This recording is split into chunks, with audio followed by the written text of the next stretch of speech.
Poniem, 42, istri almarhum Darso, 43, mengaku sempat menerima uang 25 juta rupiah dari 6 anggota polisi yang diduga terlibat dalam penganiayaan terhadap suaminya.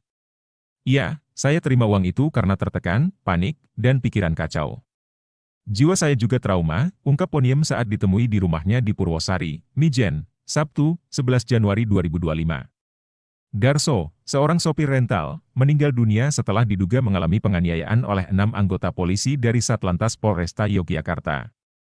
Ia dilaporkan dibawa paksa oleh polisi pada 21 September 2024 dan meninggal dunia pada 29 September 2024 setelah menjalani perawatan di rumah sakit. Setelah kejadian itu, Poniem menghadiri beberapa pertemuan dengan para polisi yang membawa suaminya.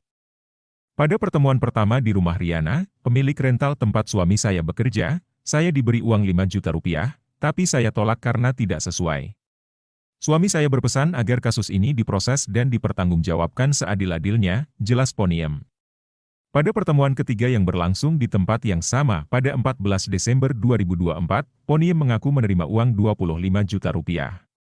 "Saya diberi 25 juta rupiah tanpa keterangan apapun. Bilangnya hanya uang duka," katanya.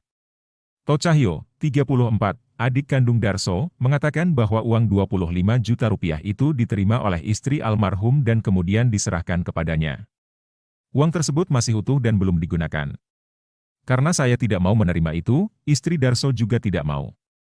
Rencananya uang itu akan kami kembalikan," tegasnya.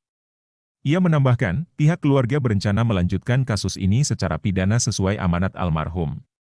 "Kakak saya ingin keadilan," ujarnya.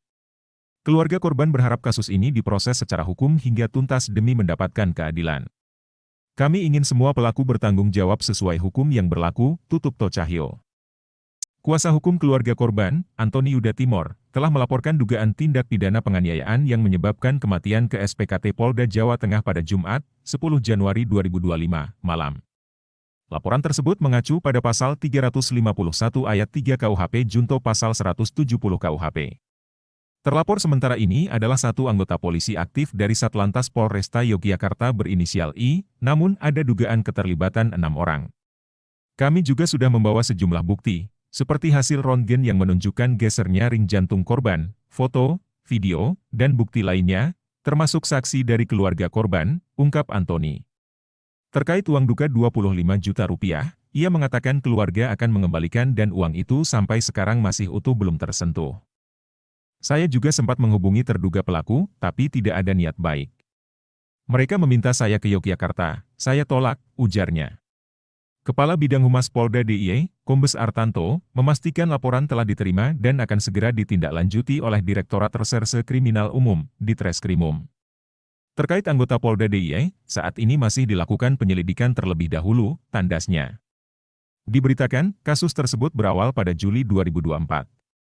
Kala itu, Darso terlibat dalam kecelakaan lalu lintas di wilayah hukum Polresta Yogyakarta. Dalam insiden tersebut, Darso yang sedang mengemudi menabrak seorang dan bertanggung jawab dengan membawa korban ke klinik terdekat. Namun, karena kekurangan uang, Darso meninggalkan KTP-nya sebagai jaminan. Setelah kejadian tersebut, Darso merasa takut karena mobil yang digunakannya adalah mobil rental. Dia pergi ke Jakarta selama 2 bulan untuk mencari uang, namun pulang ke Semarang tanpa hasil. Seminggu setelah kembali, Darso dijemput oleh 3 orang yang diduga anggota Satlantas Polrestabes Yogyakarta.